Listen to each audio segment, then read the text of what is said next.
Thrown out into the storm, abandoned by the man she loved, Rieno's world shattered in a single night. Her husband and his cruel mother thought they'd destroyed her, but they had no idea a billionaire who once loved her was watching, waiting. Will she rise from the ashes, or will the past crush her forever? Stay with us, because what happens next will change everything. I'm so glad you're here with us today. Tell me, where are you watching from?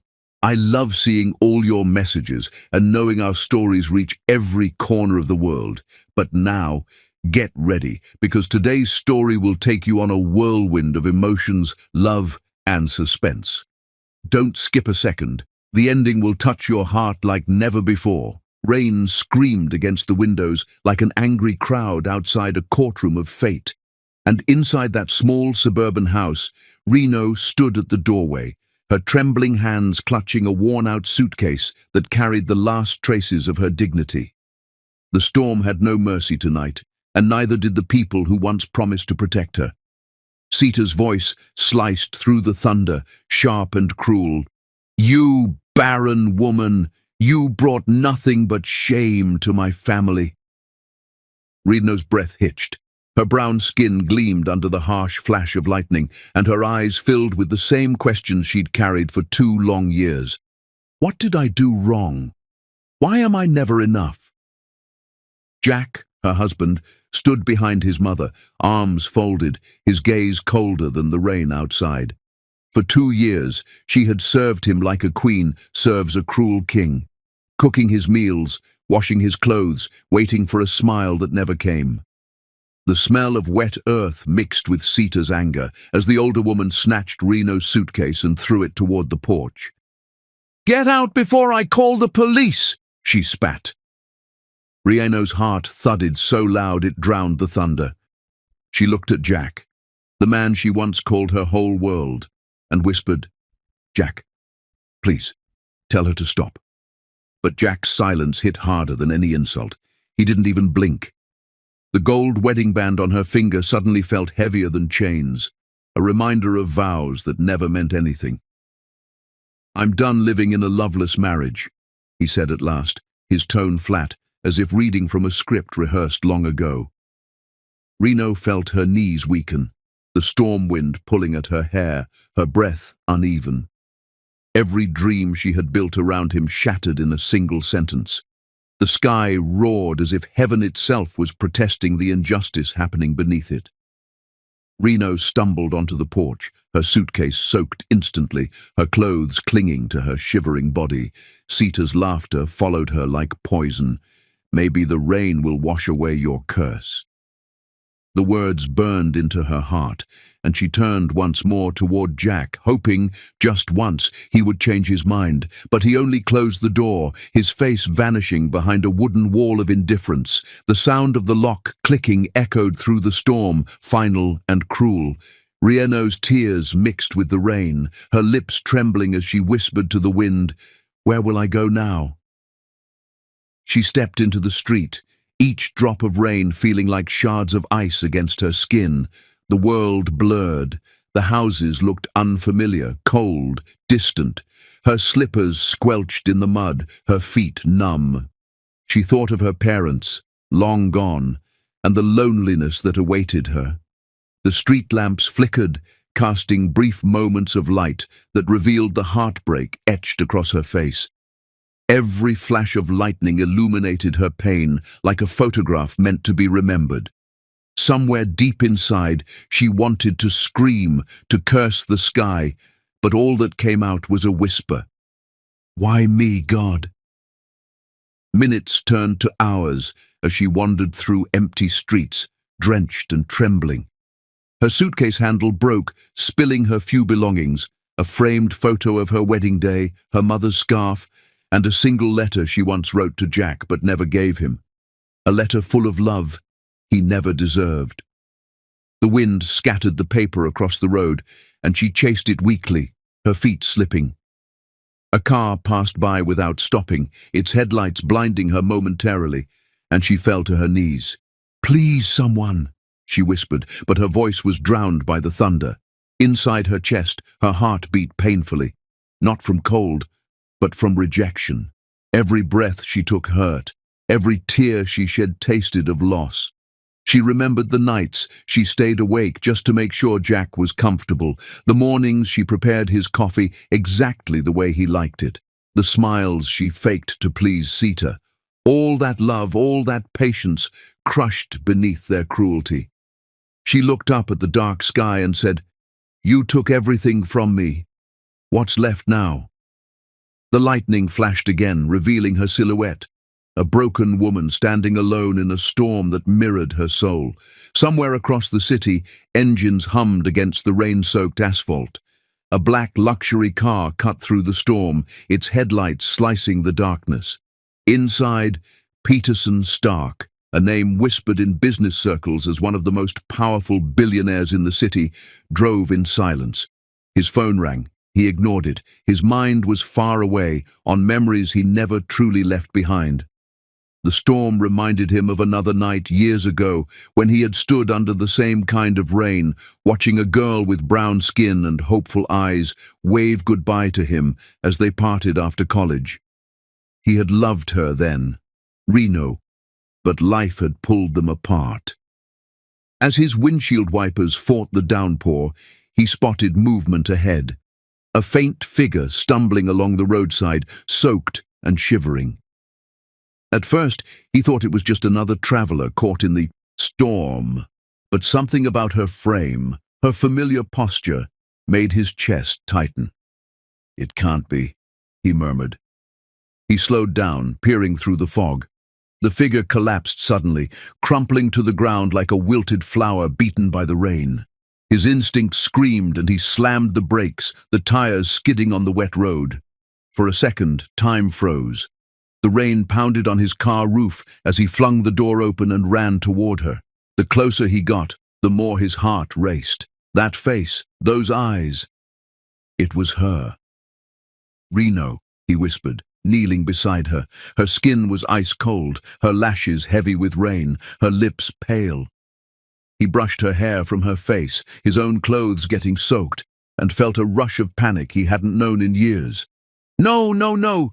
Don't you dare leave me again," he whispered fiercely. Reno's consciousness fluttered in and out. She heard a voice, distant yet achingly familiar. Her fingers twitched. She tried to open her eyes, but everything blurred. Only warmth surrounded her now, strong arms lifting her off the ground. She wanted to fight it, thinking it might be another dream, but the scent, clean, familiar, safe, pulled her in. Peterson carried her to his car, shielding her from the storm as best he could. Lightning cracked across the sky as he laid her in the back seat, wrapping his coat around her trembling body. He looked at her face, so changed, yet so the same, and his heart ached. "What happened to you, Reno?" he muttered, brushing his thumb against her cheek. She murmured something, but the sound vanished in the roar of thunder. The drive to his mansion felt endless. Every few seconds he glanced back to make sure she was still breathing. "Stay with me," he whispered repeatedly, gripping the wheel so tightly his knuckles turned white. His thoughts raced. How did fate bring her back to me tonight? What did she suffer through? The storm outside seemed like a reflection of the chaos inside his chest. Back on the empty road, the puddles swallowed her footprints, as if the universe itself wanted to erase the pain she had walked through. Her old life was gone, washed away by the rain. Inside the car, as the lightning illuminated her face, Peterson gasped. He saw the faint scar on her wrist, the same scar she got years ago when he saved her from falling during college. His pulse quickened. "It really is you," he whispered. Reno stirred, whispering weakly, "Don't take me back there." He frowned, his heart breaking. "You'll never go back to that hell," he promised under his breath. The car's headlights briefly caught the silhouette of another car parked nearby, Jack's. Hidden in the shadows, Jack watched, confusion twisting his face. "Who's that man?" he muttered, jealousy already burning inside him. Peterson's mansion appeared through the mist like a fortress of light. He rushed inside, carrying Reno in his arms, his servants gasping in shock as their usually stoic boss shouted, "Get blankets! Call the doctor, now!" He laid her gently on the couch near the fireplace, his heart pounding as he felt her pulse faint but steady. The fire crackled, casting golden light across her face. For the first time in years, he saw her not as a memory, but as reality, fragile, beautiful, alive. Her lips parted, and she whispered one word. His name. Peterson. He froze. That single word carried the weight of lost years, broken promises, and lingering love. His eyes glistened as he knelt beside her, whispering, "I'm here, Reno. I'm right here." As she drifted into unconsciousness, the thunder outside softened, almost as if the storm itself had bowed before the reunion it had witnessed. Peterson looked at her hand resting limply in his and whispered a vow only the fire could hear. "I lost you once. Never again."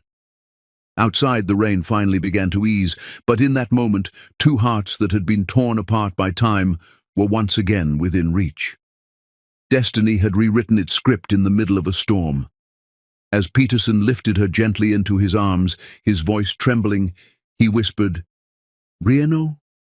Her eyelids fluttered open, confusion and disbelief swirling in her gaze as she looked at the man she once loved. Lightning flashed behind them, sealing the moment forever. Two souls meeting again under the same rain that once separated them. The rain had stopped, but its scent still lingered in the air. That soft, cold fragrance of washed clean skies and second chances. Reno stirred beneath silk sheets that felt too smooth to belong to the world she had come from. Her eyelashes fluttered, her breath shaky, and for a moment she wondered if she had died and been reborn somewhere gentle. The ceiling above glowed with soft amber light, and the sound of a distant fireplace crackling warmed the silence. Then she heard it, a slow, familiar heartbeat close by, steady and strong. Her eyes opened fully, and there he was, Peterson, seated beside her bed, his gaze fixed on her face as if afraid to blink and lose her again. For a heartbeat, she froze. Was she dreaming? Her mind replayed the storm, the road, the headlights. It couldn't be real. "Peterson," she whispered, her voice faint, trembling. His expression softened instantly, relief washing through his features. "You're safe now," he said quietly, brushing a damp strand of hair from her forehead. "You were unconscious for hours." Reno blinked, confusion and fear swirling inside her chest. She looked around the grand bedroom, marble walls, golden drapes, everything shining with elegance, a world far removed from the cold street where she had last stood. Her fingers clutched the sheet. "Why am I here?" "How do you still know me?" she asked, her voice shaking. Peterson leaned forward, his tone low and raw. "Because I never stopped thinking about you." The words hung in the air like music she hadn't heard in years. Reno turned away, trying to hide the tears burning her eyes. "I don't deserve to be here," she murmured. "I was thrown out. I have nothing." Peterson's jaw tightened, emotion flickering behind his calm exterior. "You have you, Reno, and that's everything," he said, his voice breaking slightly. He handed her a glass of warm water. Their fingers brushed, and she flinched at the sudden warmth that spread through her. Memories flooded back. The university courtyard, the day he had confessed he liked her smile, the way she had laughed and said they could never be more because their worlds were too different. Yet here he was again, proving the universe wrong. She tried to speak, but emotion strangled her throat.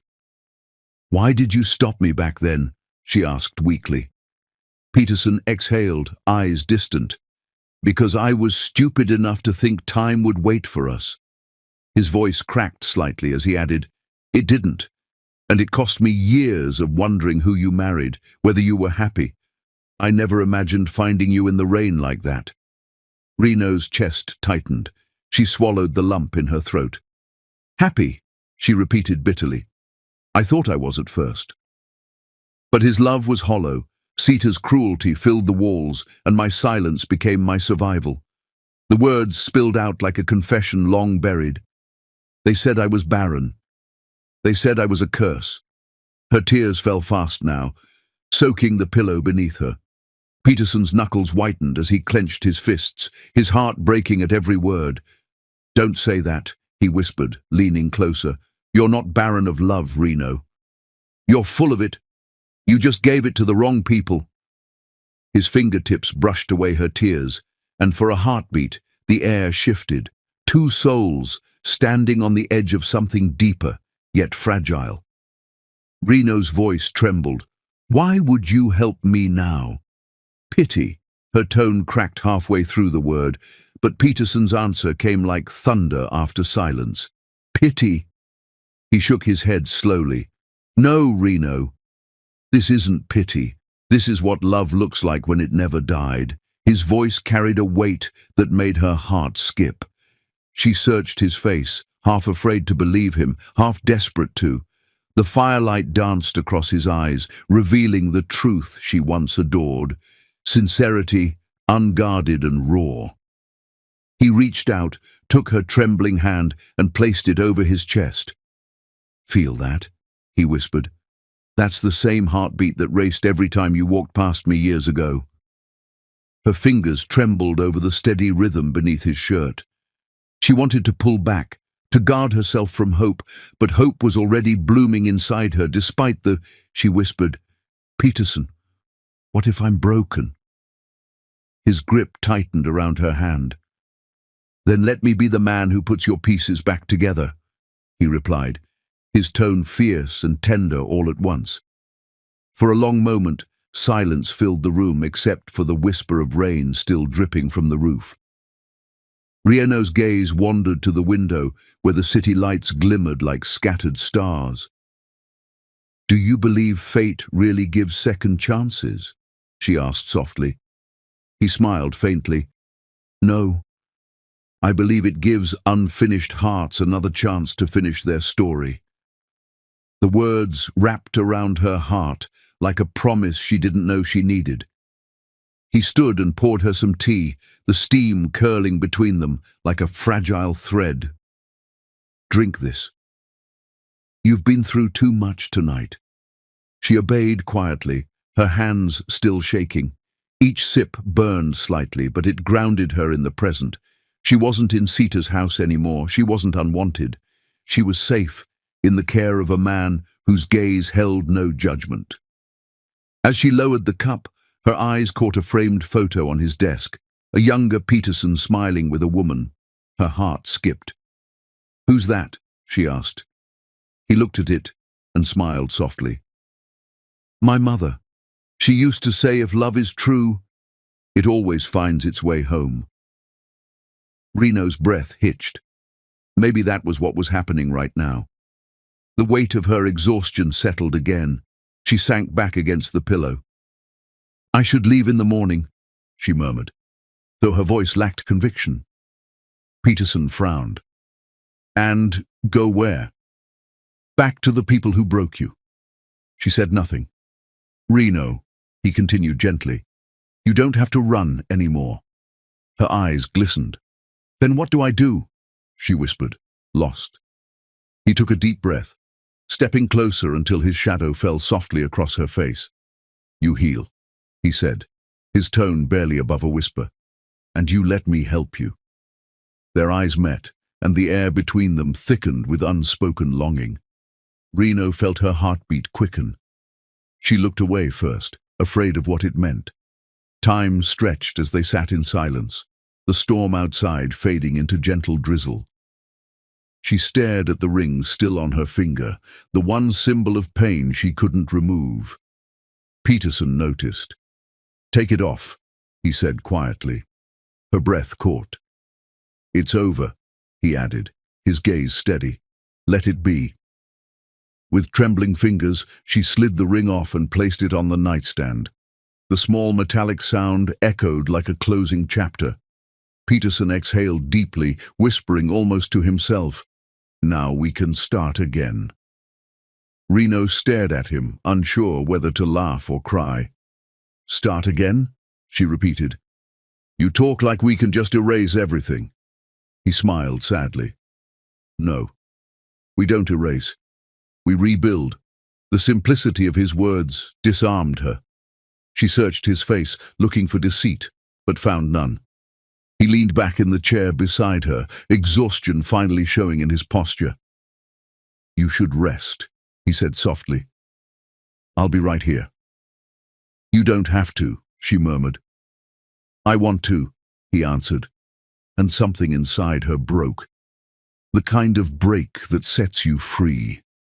As she began to drift into sleep again, she felt his hand brush against hers, hesitant, protective, almost afraid.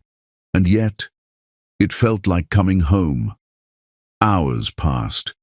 Dawn began to stretch its golden fingers through the curtains.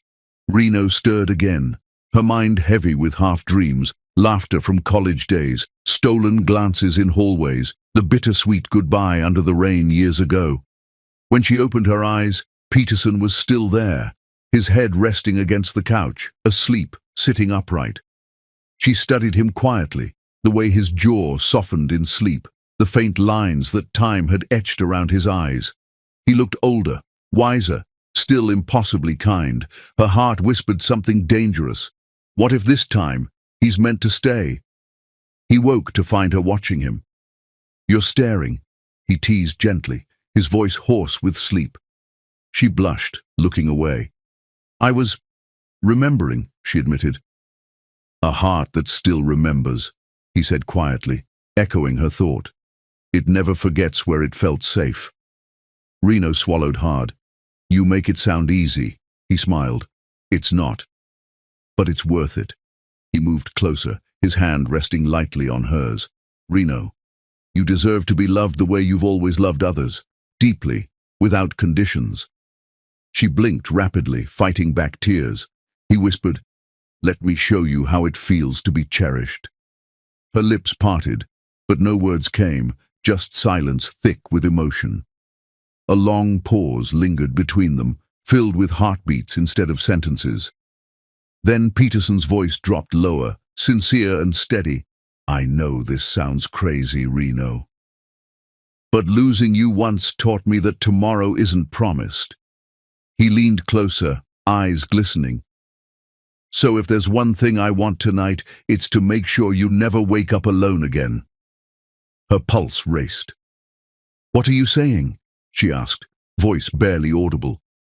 He smiled, that same soft, determined smile from years ago, and took her hand gently in both of his.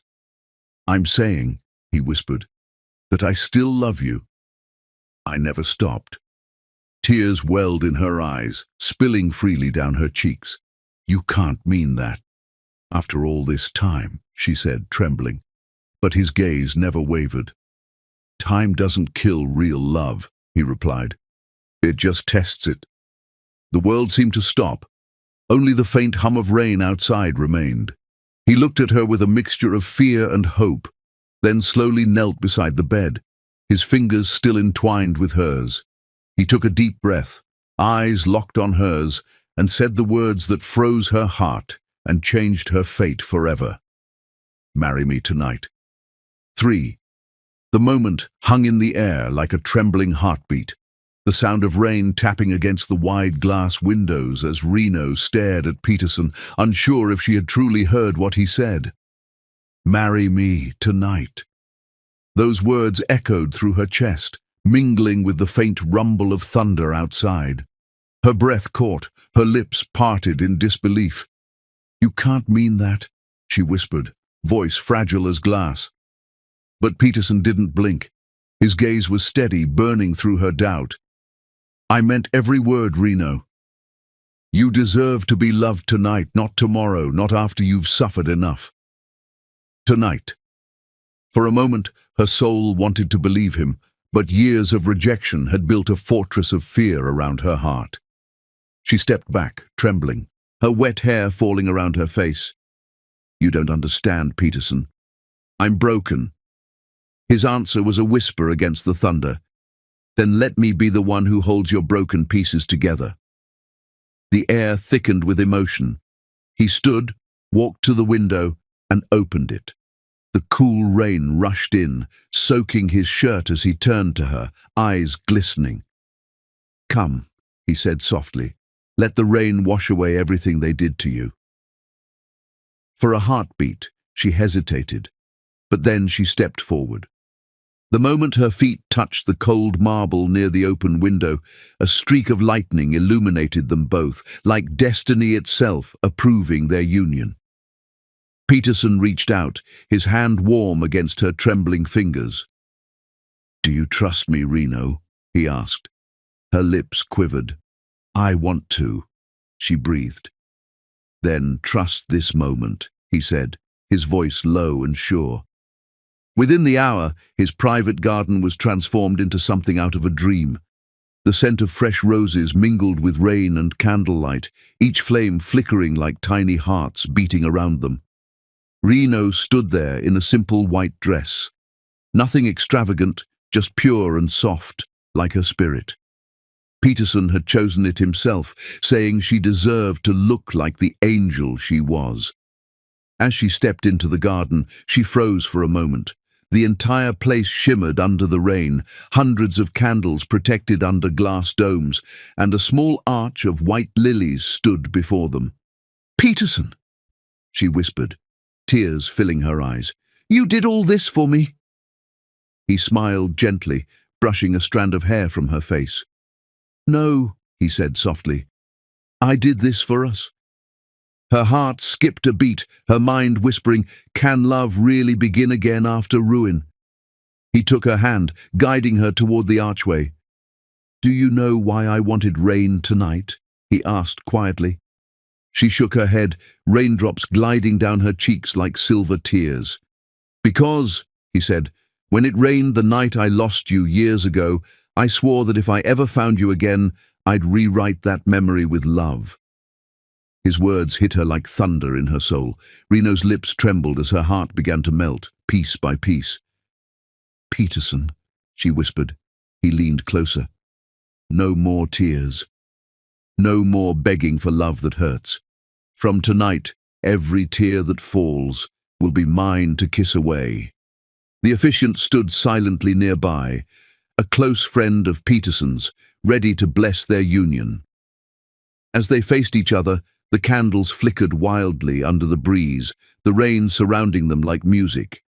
Peterson's deep voice carried through the storm. "Reno, you've known pain, betrayal, and loneliness, but I've known the emptiness of living without you. You are my peace, my reason, my redemption.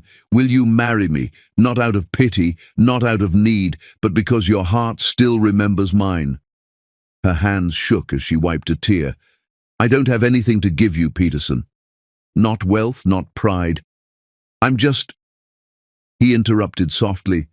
"You have yourself, and that's all I ever wanted." The way he said it made her soul tremble. In that moment the world faded. There were no cruel words, no past, no shame, just them. For a heartbeat, her fear whispered, "What if this is a dream that disappears when dawn comes?" But when Peterson slid the simple silver ring onto her finger, warmth bloomed through her chest. It wasn't diamonds that made it shine, it was the way he looked at her, as if she was the rarest jewel he had ever seen. As they exchanged vows, lightning danced across the sky, and their words mingled with the rhythm of rain. "I promise," he whispered, "that you will never stand outside in the storm alone again." She replied, voice breaking, "And I promise I'll never let fear steal this moment." Their lips met under the archway, rain falling around them like blessings. The kiss wasn't rushed. It was the kind that stitched wounds, that breathed life into broken hearts. He lifted her in his arms, her wet dress clinging to him, and for the first time, Reno laughed through her tears. "You're soaked," she murmured. He smiled. "Then I guess we're both baptized by the same storm." He carried her through the garden, past the candles and the roses, into the mansion that now felt like a sanctuary. As he set her down, her eyes caught the firelight flickering in his gaze. It wasn't lust, it was devotion, something deeper that made her heart ache with wonder. Inside, he dried her hair with a towel, his fingers tender against her skin. "You're safe now," he said softly. But when he kissed her forehead, her walls finally broke. She clung to him, whispering, "I was so tired of pretending to be strong." His answer was a whisper against her ear, "Then let me be your strength." That night, he didn't love her like a man who owned her. He loved her like a man who had waited his whole life to find her again. Each kiss, each breath, was a promise reborn. Outside, the rain didn't stop. It fell harder. But this time it was no longer punishment. It was rebirth. Between every heartbeat, Reno felt her past wash away. The loneliness, the insults, the humiliation, all fading into the rhythm of his heartbeat against hers. The warmth of his chest, the whisper of his name from her lips. It was like poetry written in thunder. Her eyes fluttered open in the middle of the night, wondering, will this love still be here when morning comes? As dawn slowly crept through the curtains, golden light fell over their entwined hands. Peterson stirred beside her, his arm still around her waist. She turned to look at him, the peace on his face making her chest tighten. For the first time, she wasn't scared of tomorrow. She was home. Then he whispered, still half asleep, "Reno." She smiled faintly. He opened his eyes, his voice a murmur against her skin. "I have something to show you, something that will make your past kneel before you." The words froze her breath, the sunlight glinting off the ring on her finger, a reminder that love had found her again, but fate wasn't done yet. What was Peterson planning? What could possibly make the ghosts of her past bow before her new beginning? The answer waited just beyond the next sunrise. Peterson's words lingered in Reno's mind as they stepped into the grand hall of Starline Enterprises weeks later, her hand still entwined in his. The building shimmered in the morning sunlight, glass walls reflecting the city's heartbeat, and yet for Reno, it was more than a building. It was a monument to everything she had survived, everything she had reclaimed. She inhaled deeply, the scent of polished wood and faint hints of new leather filling her lungs, mingling with the subtle perfume of lilies Peterson had insisted on placing in every corner. Her heart raced with anticipation and a little unease, knowing that this was a day that would change everything. She had walked through storms, endured humiliation, and been thrown out of a home that never loved her. But today, she was walking into power. Her brown skin glowed under the soft morning light that streamed through the massive windows, her tailored suit hugging her figure in a way that spoke of authority without arrogance. Every step echoed against the polished marble floors like a declaration, each click of her heels a punctuation in a story of resilience. Employees paused mid-conversation, whispers rippling through the hall as their eyes followed her every movement. "Is that Reno?" one murmur carried, astonishment and disbelief intertwining in the tone. She didn't falter, her spine straight, her gaze calm and commanding. Every glance toward her office chair reminded her of the countless nights she had dreamed of this moment while enduring the cold indifference of Jack and the cruelty of Sita. In the corner of her mind, a flicker of fear stirred. Will they accept me now, or will the ghosts of my past haunt me even here? Peterson walked beside her, a subtle strength anchoring her presence. The two of them entered her new office, the leather chair at the head of the boardroom gleaming as if welcoming its rightful owner. On the walls, the names of her predecessors felt like distant echoes compared to the prominence her own name now held on the polished brass plaque. Reno Stark Peterson, Chief Executive Officer. She swallowed, her pulse quickening at the weight of the moment. She remembered Jack's mocking laughter, his eyes rolling at her ambitions, and Sita's sneering voice. All of that had led her here, yet she felt no triumph in revenge, only satisfaction in the quiet dignity of achievement. The doors opened once more, and Jack walked in. Time seemed to stretch in the silence that followed. His eyes widened as they fell on the woman seated confidently at the head of the table, the chair he had once belittled her for dreaming of now perfectly suited for her presence. His jaw dropped, disbelief and shame mingling across his face. "Reno," he stammered, voice catching as if swallowed by the room itself.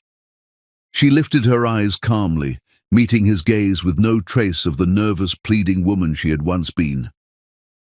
"Good to see you, Mr. Jack," she said softly, her words measured, deliberate, and just enough to cut him with authority. "Please submit your performance report by noon." The room seemed to hold its breath. Every eye was on him, the man who had once held power over her life, now reduced to just another employee under the very woman he had discarded. Jack's face went pale, his lips twitching as he opened his mouth, unsure if he should apologize, explain, or simply run. The employees whispered again, a wave of astonishment rolling over them like a tide. Rieno's calm smile was like steel wrapped in silk, graceful, unyielding, impossible to ignore. Her presence alone was rewriting the hierarchy, shifting the balance of power with nothing more than a glance. She was no longer the woman who trembled in the storm. She was the one who commanded storms themselves. Jack's mind raced. How did she rise so high? How did I lose everything while she gained everything I ever mocked? Peterson entered the room, just as Jack turned to leave, placing a protective, possessive arm around Reno's waist. Her head lifted slightly, leaning into the warmth of his presence. And Jack froze. The man who had always been a figure of strength, a pillar of her past oppression, now stood as an extension of her power. Every muscle in Jack's body stiffened, his face draining of color as he realized the scale of his defeat. Peterson's eyes locked onto him, not with rage, but with unyielding authority, silently warning that Reno was untouchable. In that moment, Reno felt a surge of vindication, not cruel, not spiteful, but the pure, satisfying weight of destiny settling into place. Employees turned to Peterson, whispering under their breaths, astonished by his presence and the way he seemed to belong at her side as much as she did at the head of the boardroom. Reno straightened in her chair, feeling every pair of eyes on her, every judgment or doubt melting into awe. Her hands rested lightly on the table, her fingers tracing the edge with a quiet confidence that belied the storm she had endured. She was calm, composed, radiant in authority, the very definition of a woman transformed by trials, yet untouched by bitterness. From across the room, Jack's lips moved in a silent plea, a desperate attempt at regaining what he had lost, but his voice never emerged. He was frozen, powerless, and painfully aware of how far he had fallen while she had risen. Peterson's arm around her waist was subtle but commanding. He whispered something low and intimate, a private reassurance that no one else could hear. "This is yours, Reno. All of it. And they'll learn one by one that you were never less than them. They were just blind." She exhaled slowly, letting the warmth of his words and his presence settle her racing heart.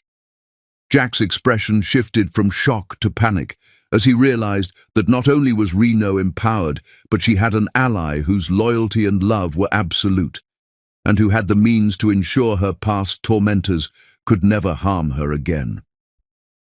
The employees in the room began murmuring more audibly now, some impressed, some in disbelief, all witnessing a transformation that was almost mythical. A junior manager approached, nervously, stammering, "Ms. Peterson, we didn't expect—" "Congratulations, ma'am." Reno nodded politely, her smile serene but commanding, the kind that could disarm fear or envy alike. "Thank you," she said, her voice soft yet resonant, carrying the weight of authority and dignity. "Now, let's focus on moving forward. Every one of you has a role to play in this company, and I expect excellence." As she spoke, Jack tried to respond, his pride battling his shame, but Peterson's icy glare stopped him mid-sentence, the unspoken message clear. "She is mine." Step out of line, and there will be consequences. Peterson tightened his grip slightly around her waist, a gentle reminder of unity and strength, and Reno felt an intoxicating mixture of comfort and power. She realized that true authority wasn't just in titles or wealth. It was in being supported by someone who loved you fiercely, someone who would never let the world diminish your worth again. Jack's eyes darted nervously to the door, then back to her face. He knew he had no foothold, no leverage, no apology capable of undoing the rise of the woman he had discarded. Rieno's gaze scanned the room, meeting the eyes of every employee. Some avoided hers, intimidated by the quiet strength emanating from her posture. Others looked at Peterson and then back at her, realizing that their CEO had not only been elevated by power, but had been chosen and cherished by a man who could have anyone, and had chosen her. The combination was irresistible and undeniable. As she seated herself fully in the leather chair, feeling the authority settle around her shoulders like a cloak, Jack's gaze fell to the brass nameplate. Reno Stark Peterson, CEO. He realized in that instant that the woman he had thrown out had not only survived, but she had conquered everything he had taken for granted.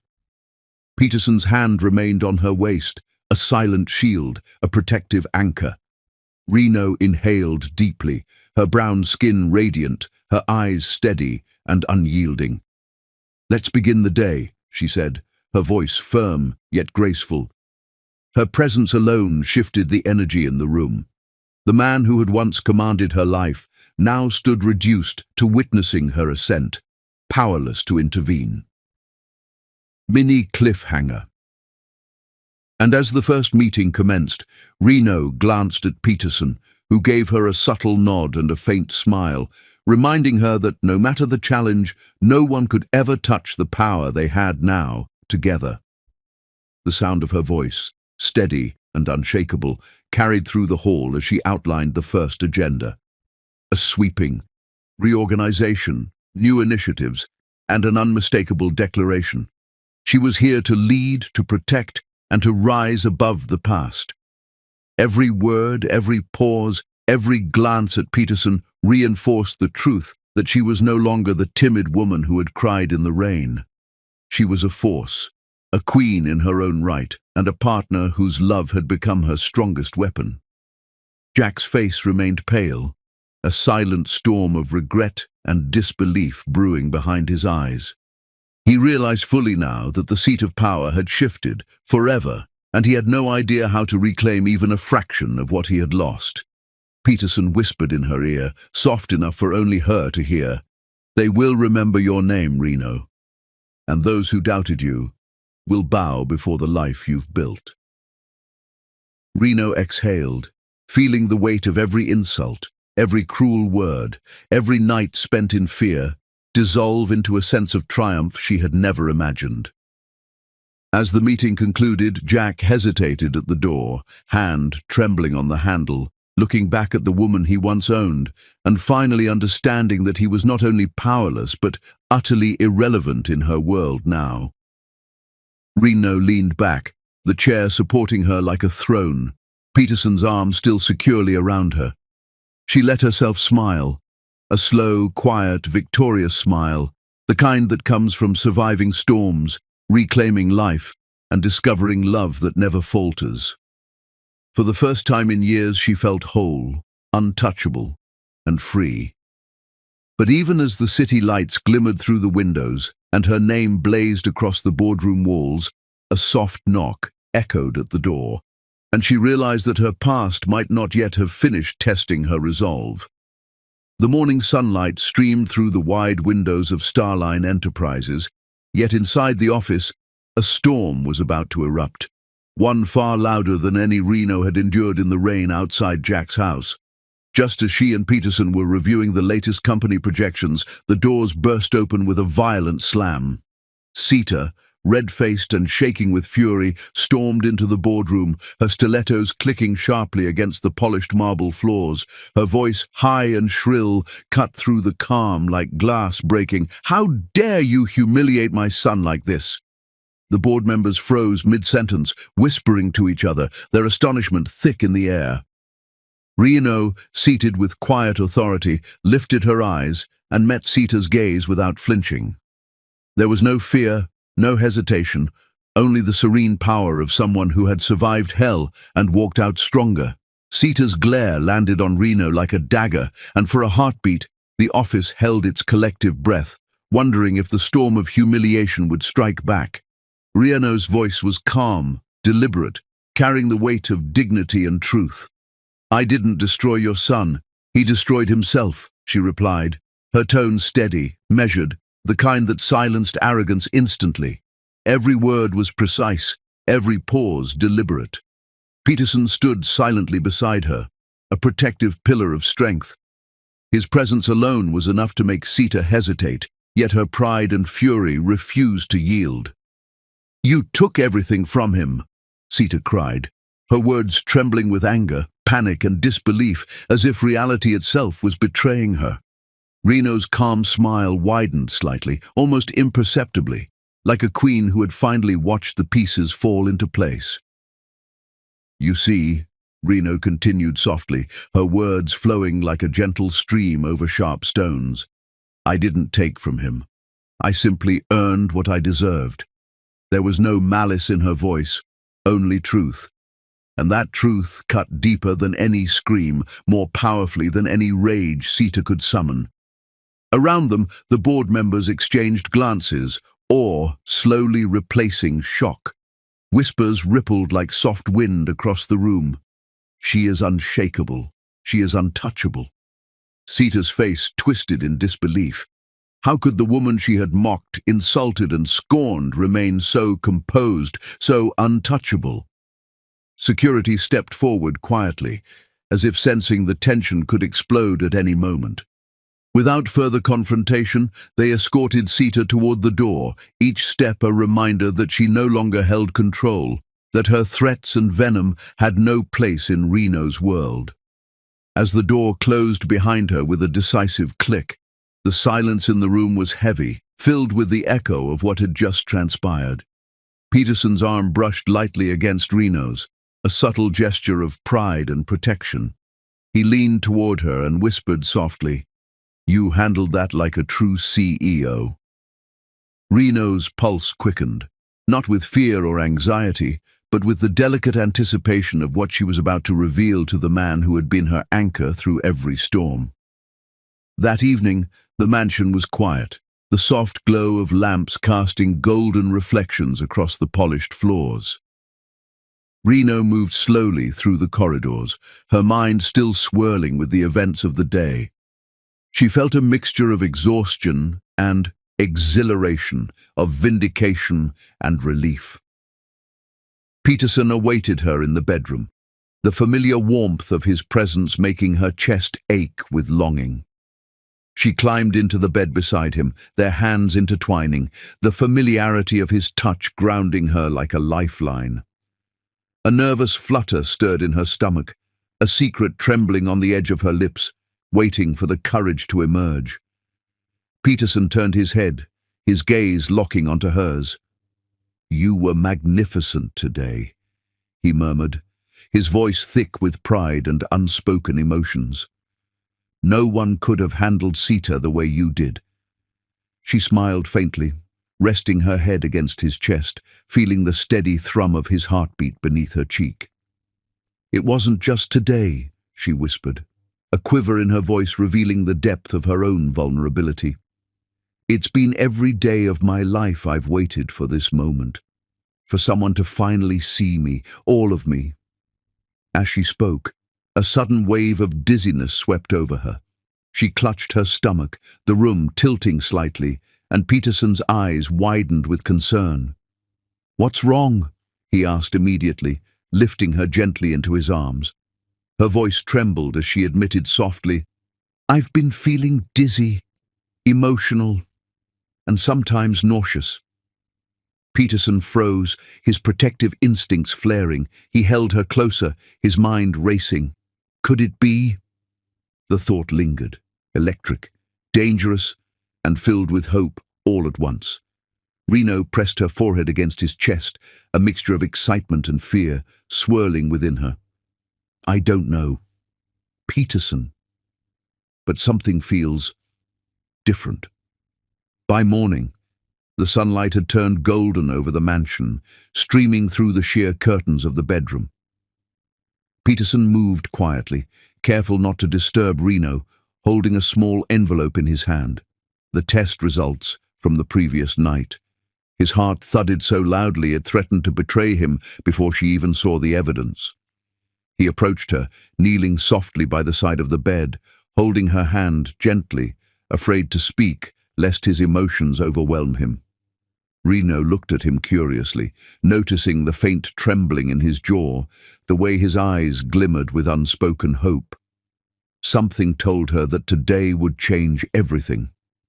Peterson opened the envelope slowly, almost reverently, and held the results toward her. His voice trembled with a mixture of joy, disbelief, and awe.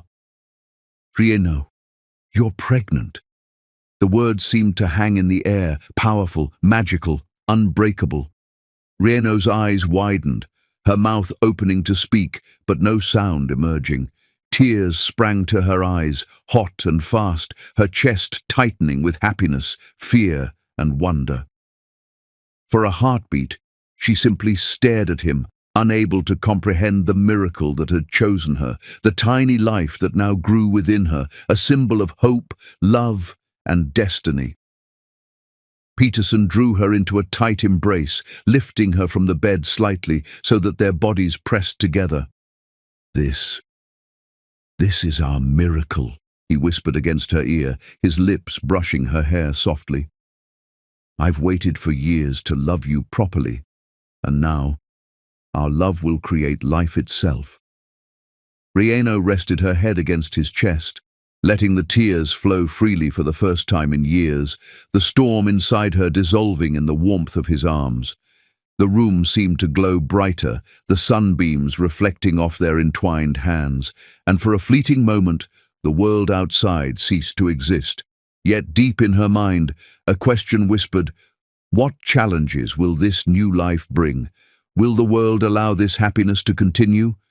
Reno laughed softly, a sound of pure release, wiping away tears, feeling the rhythmic beat of Peterson's heart as if it synced perfectly with her own.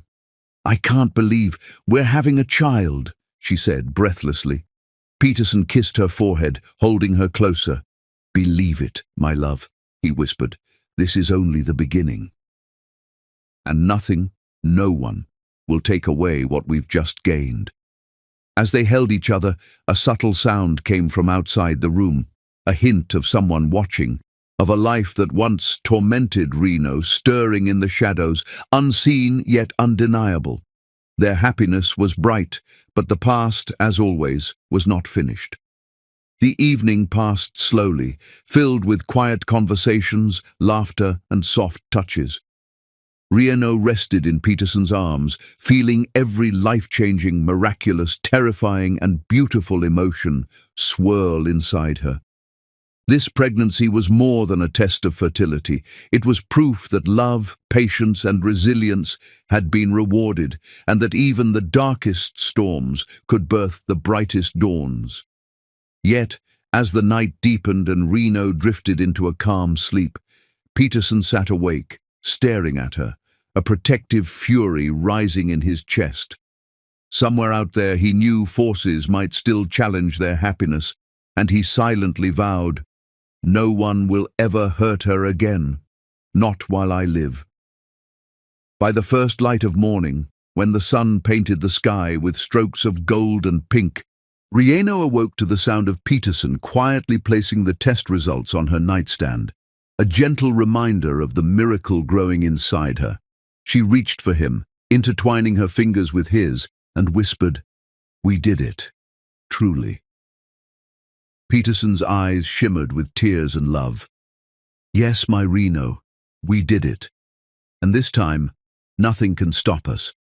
But even as their hearts soared with the joy of new life, a subtle shadow lingered outside their window, a reminder that destiny's challenges were never finished, and that the true test of love and power was yet to come. The soft morning light streamed through the tall windows of the Stark Peterson mansion, casting a golden glow on the room where Reno lay in Peterson's arms. Her body still trembled from the tears of joy and relief that had flowed freely the previous night, tears born not from sorrow, but from the overwhelming truth of a miracle she had almost given up hope on. For years, whispers of inadequacy, rumors of infertility, and the cruel words of Jack and Sita had haunted her. She had been told she couldn't conceive, that her womb held nothing but disappointment. Yet here she was, cradled in the arms of a man who loved her without measure, her body harboring life itself. Peterson held her gently, his hand resting protectively on her belly, as if he could shield the tiny life within from every danger in the world. Reno's eyes glistened with wonder as she whispered, I can't believe it. After everything, it's really happening." Peterson smiled softly, brushing a stray curl from her forehead, his lips hovering just above her temple. "It is happening, Reno. And it's the beginning of everything we've ever dreamed of."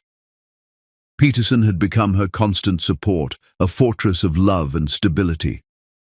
Each morning he prepared breakfast in bed, the scent of fresh pastries, coffee, and tropical fruit filling the room as he carefully placed the tray beside her. Reno watched him with admiration, her heart swelling as he tenderly brushed her hair away from her face, kissed her gently on the cheek, and whispered soft reassurances. "You're perfect, Reno," he murmured, eyes full of devotion. "And so is our family."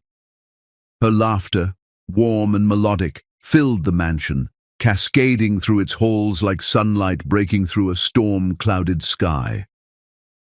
As her hand instinctively rested on her growing belly, Reno felt the tiniest flutter, a movement so delicate yet so profound that it brought tears to her eyes.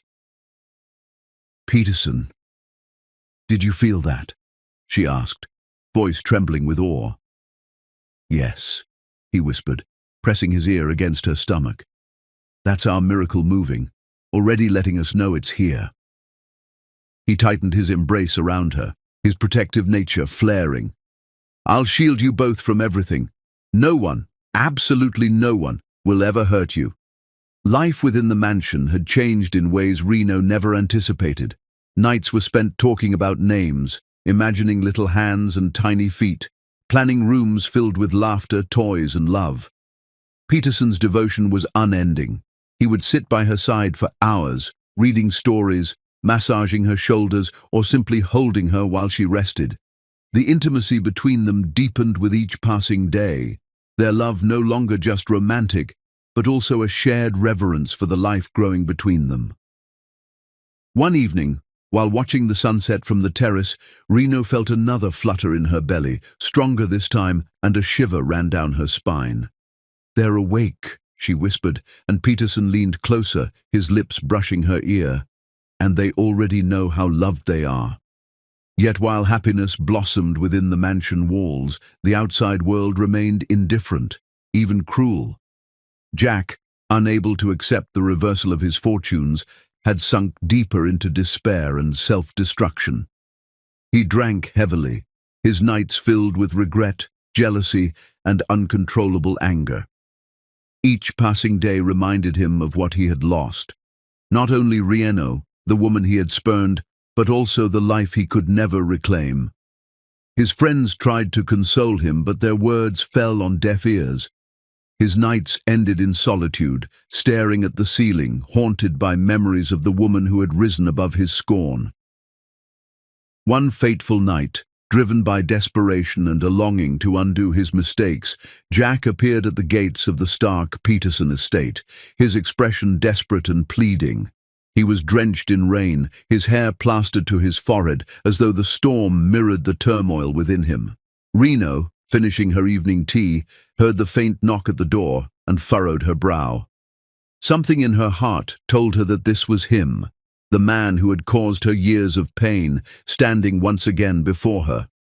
She approached cautiously, hand resting protectively over her stomach, her brown skin radiant even in the dim lighting of the hallway. "Jack?" she said, calm yet measured, her voice carrying both recognition and the distance that had grown between them. Jack's lips trembled as he tried to speak, his usual arrogance replaced with desperation. "Reno, I made a mistake. Please, forgive me."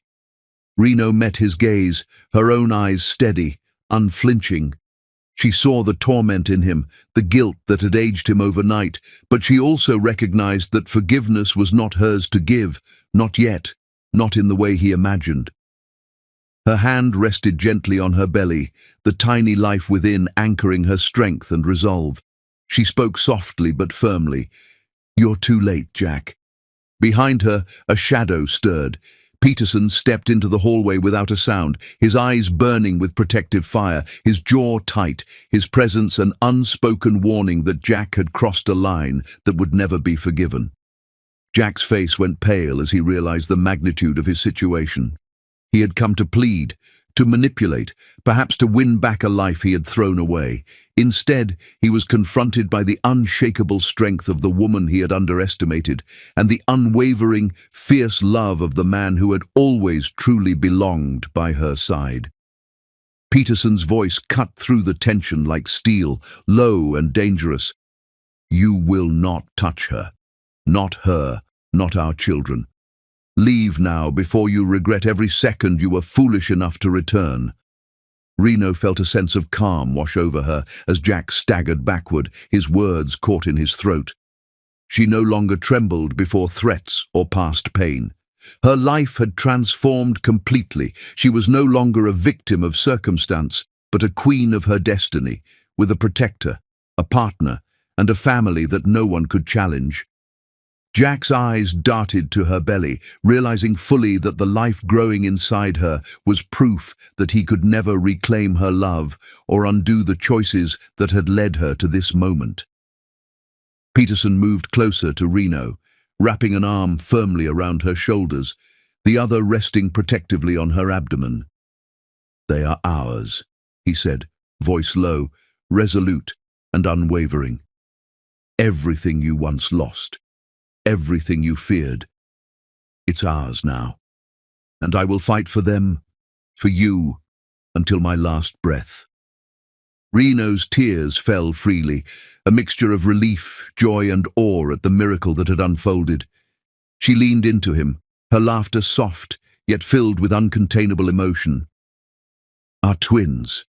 They will know a love we never had."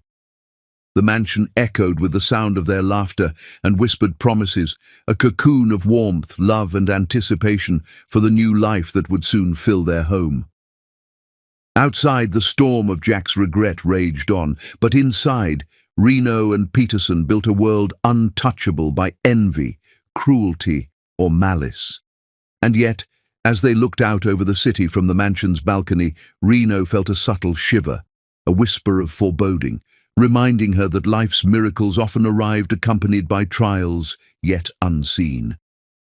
Peterson kissed her temple, resting his forehead against hers, his heartbeat steadying her own. "Whatever comes," he murmured, "we will face it together. No one will ever take our happiness away." Reno nodded, eyes shining with conviction, the tiny movements in her belly affirming their promise, their miracle, and the unbreakable bond that had been forged through storms, loss, and love. As the first signs of morning light painted the horizon in soft pink and gold, a distant shadow watched the mansion, silent, unseen. But the threat was real. Someone from the past still lingered, and their arrival would test Reno, Peterson, and the new life within her in ways they could not yet imagine. The sun was just beginning to set, casting long shadows across the mansion's pristine floors, when an unexpected knock at the door shattered the quiet serenity that had settled over Reno and Peterson's home. Reno, still basking in the calm after the day's laughter and tiny movements of her twins in her belly, felt a pang of unease. She instinctively placed a hand over her stomach, feeling the subtle flutters within, as if seeking reassurance. Peterson. "Someone's at the door," she murmured, her voice calm but alert. Peterson's eyes narrowed slightly, a storm of protective instinct rising within him. He moved silently, his presence commanding, and opened the door with a controlled precision that left no room for error. The moment the door swung open, Jack staggered into view, drenched in the golden glow of the fading sun, his eyes wild, his expression a mixture of desperation, regret, and disbelief. Peterson's jaw tightened instantly. He stepped forward, his body positioning itself between Reno and the man who had once thrown her out into the storm. "You hurt her once," Peterson said, his voice low, steady, but carrying the weight of unyielding authority. "Come near her again, and I'll ruin you completely." Every syllable was deliberate, each word heavy with the promise of consequences so severe they would leave no room for negotiation. Jack froze, as if struck by a bolt of lightning, his arrogance evaporating under the force of Peterson's gaze. Jack's voice broke, cracking with a mixture of sorrow, anger, and helplessness. "She was my wife," he spat, his desperation echoing through the grand hall. Peterson stepped closer, his eyes like steel, radiating both fury and resolve. "You threw her out." "Now she's my world," he said coldly, each word a hammer blow, each pause a warning. Reno's heart thumped in her chest, not from fear, but from the intensity of witnessing her past and present collide. She felt the familiar flutter of her unborn twins, as if they sensed the tension, the protective energy radiating from Peterson. The air crackled with anticipation. Jack, frozen in shock, realized that the woman he had discarded was no longer his to command, and the man guarding her was unlike anyone he had ever faced. Security officers, summoned silently by Peterson's subtle gesture, appeared from the shadows. With firm hands, they moved to guide Jack out of the mansion, their grip gentle yet unyielding. As they dragged him away, Jack's shoulders sagged, his face pale, but tears fell freely, rolling faster than the rain that had once soaked Reno on that fateful night. Karma, it seemed, had finally completed its circle. The realization struck him deeply. Reno had risen, and he had nothing left but regret. Reno watched in silence, a complex wave of emotions washing over her. Triumph, sorrow, residual pain, and the lingering ache of a love that had once been hers to give. After the door closed, the mansion returned to its quiet. Reno, trembling slightly, turned to Peterson, seeking solace. "Why does seeing him still hurt?" she asked softly, her voice carrying vulnerability, her brown skin glowing in the dimming light. Peterson cupped her face, his thumb brushing her cheek tenderly, and kissed her forehead with an intimacy born of shared storms and triumphs. "Because you once loved him," he whispered, his voice both soothing and firm, "and because you're human." The realization hit Reno with gentle force. Love didn't erase scars, it healed them slowly, layer by layer, with patience and trust, and she was ready to let that healing continue. That night, the mansion was filled with the soft hum of anticipation, the air heavy with the scent of lavender and candlelight. Reno nestled close to Peterson, their bodies intertwined, every heartbeat a symphony of comfort and safety. She realized with profound clarity that love was more than passion. It was protection, devotion, and the unshakable knowledge that someone would fight for you with every fiber of their being. Peterson's fingers traced gentle patterns on her belly, feeling the life within her, and whispered promises meant only for her ears. "I'll make every breath you take feel like heaven." The tiniest movement within her womb made Reno gasp softly, the realization that her twins were already responding to his touch, filling her with a wonder so profound it left her breathless. Months passed, each day a careful balance of joy, anticipation, and vigilance. Peterson's attention never wavered. He monitored her every step, ensured she ate well, slept peacefully, and laughed freely. Reno, in turn, felt herself growing stronger with each passing day, her confidence shining brighter than ever. The mansion echoed with laughter, with whispered conversations about future nurseries and the gentle thuds of tiny kicks that announced the presence of her children. Yet, as serene as their days were, the shadows of the past lingered just beyond the walls of the estate, subtle but persistent, reminding them that life's challenges were never fully absent. Then came the night that would change everything. Reno's contractions began subtly at first, a faint tightening that she initially dismissed. But soon the intensity grew, the sharp rhythmic pains signaling the imminence of labor. Peterson, ever attentive, was at her side instantly, his hands steadying her, his voice calm and commanding. "You're going to be fine, Reno," he said, each word deliberate, filled with love and unwavering confidence. "I'm right here. I'll never leave you." The drive to the hospital was tense, each turn of the wheels amplifying the rhythm of her contractions, each second a mixture of fear and anticipation. Inside the labor room, the medical team worked swiftly, guided by Peterson's calm instructions and Reno's courageous determination. The monitors beeped relentlessly, the tension thick enough to choke, and yet, through it all, Peterson never left her side. He held her hand, whispered encouragements, kissed her forehead, and reassured her with every touch. Their love was an anchor amidst the storm of pain and uncertainty. But then, the monitors suddenly began to scream, a high-pitched alarm that froze Peterson and the medical team alike. Doctors shouted over the chaos, "We're losing her heartbeat."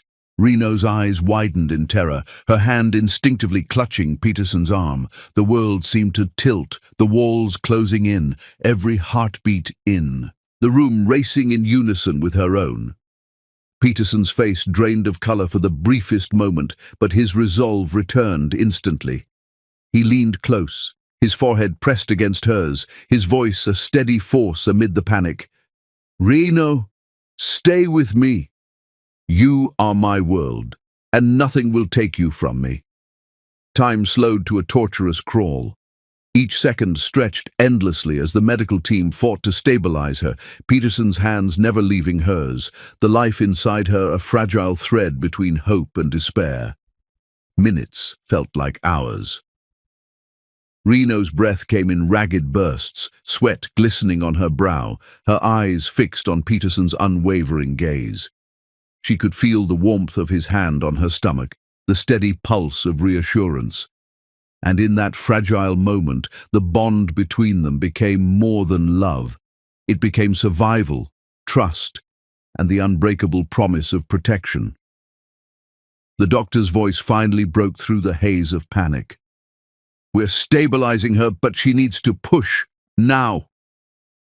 Peterson's hand squeezed hers and he whispered, "I'm right here." Every step, every breath. Together, Reno, summoning every ounce of courage, focused on Peterson's presence, his words, the love they shared, and the tiny flutters of life that had persisted through every trial. She pushed, guided by his unwavering support, and the room filled with the raw, emotional power of birth, the pain, the hope, the miracle of life itself. As the first cries pierced the air, Peterson's eyes filled with tears. But the monitor beeped alarmingly again. The doctor shouted, "Twin 2! Complications!" The world held its breath. Peterson held Reno's hand as if it were the only anchor in existence, whispering, "We've made it this far. Nothing will take them from us now."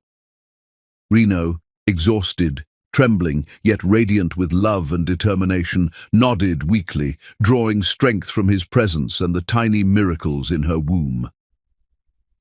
The seconds stretched unbearably, the room thick with tension, until finally a new set of cries erupted, twin voices announcing their arrival into a world of love, hope, and protection.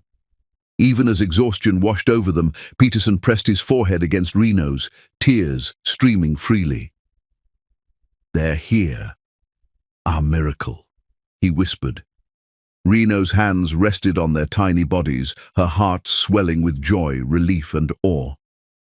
But as they held their twins, the world outside the hospital loomed, a world filled with those who had wronged them, those who still underestimated the power of love, and shadows that had yet to be faced. Peterson's protective gaze swept the room, silent and fierce. No one will touch them. No one will ever hurt my family again. The fluorescent hospital lights cast a harsh glow across the sterile corridor, but Peterson barely noticed. His mind was consumed with one thought, one fear, one desperate prayer. He paced back and forth outside the emergency room, his hands clenching and unclenching, his heartbeat echoing like thunder in his chest. "Take everything I own," he whispered hoarsely, his voice breaking under the weight of desperation. "Take my money, my empire, everything. Just save her. Please, God, save her." The storm of fear and helplessness inside him mirrored the storms they had endured in the past, from Reno's humiliating exile to Jack's betrayal, yet nothing had ever felt as raw, as urgent as this moment. Each time the doors to the OR slid open, Peterson's breath caught, his eyes darting toward the glimpse of surgeons rushing past, the clatter of medical instruments ringing in his ears. Hours crawled by, each minute stretching into an eternity. Peterson's eyes never left the doors, every second a test of his resolve.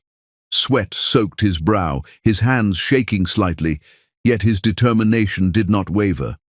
The thought of losing Reno, of never hearing her voice again, of never holding the tiny lives they had created, was unbearable. He sank onto the nearest chair, his head in his hands, the weight of fear pressing down like an unrelenting tide. A nurse appeared briefly in the hallway, and Peterson's head snapped up instantly. "Anything?" he asked, his voice cracking. The nurse shook her head with a gentle, sympathetic smile, but no words could soothe the storm raging inside him. Time moved as if in slow motion. Peterson's mind replayed the journey that had led them here, the rain-soaked night when he first found her, the years lost to separation, the love that had endured despite everything, and the miracle of the twins growing inside her. Each memory was a thread of hope woven tightly into his heart, and yet the fear of losing them frayed those threads with every passing. Then the sliding doors opened, and a surgeon stepped out, removing his mask with a tired but genuine smile. Peterson's pulse raced, hope and terror intermingling as the words he longed to hear finally came. "She's safe. And so are your twin sons."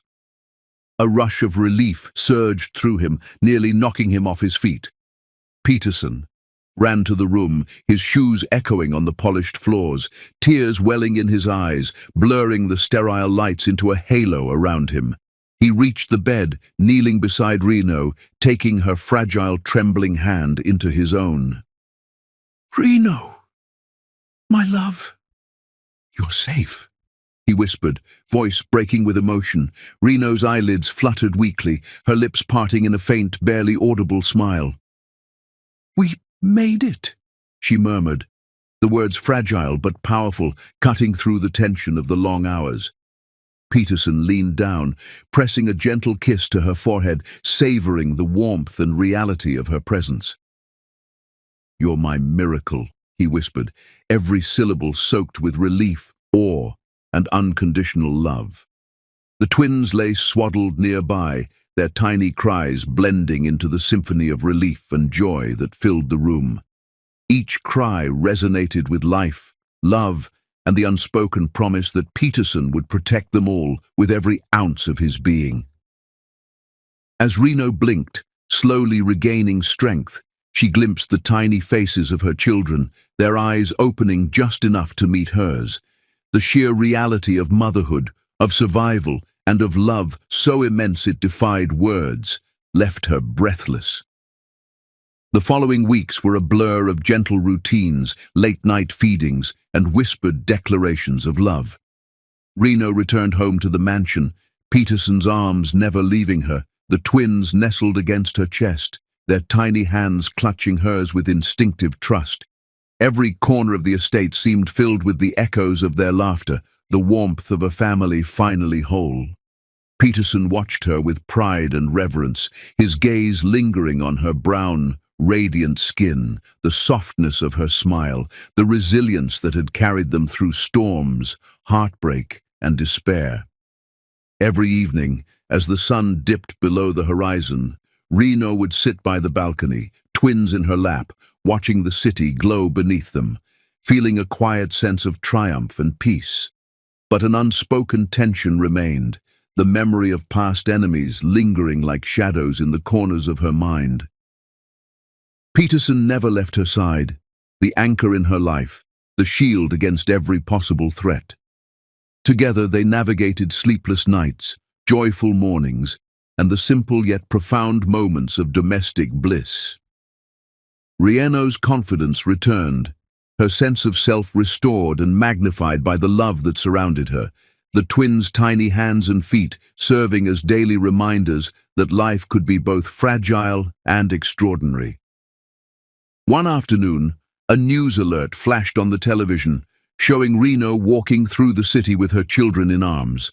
The headline read, "The woman who rose from dust to diamond."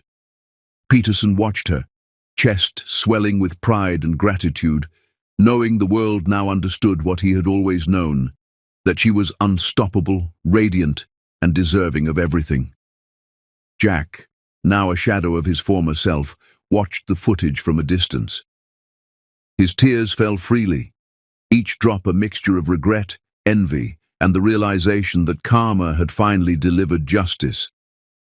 The man who had once discarded her now knew too late that Reno had claimed her place in the world and in the heart of the man who truly loved her. As the camera panned back to Reno and the twins, Peterson wrapped his arm around her waist, pulling her close, and whispered words only she could hear.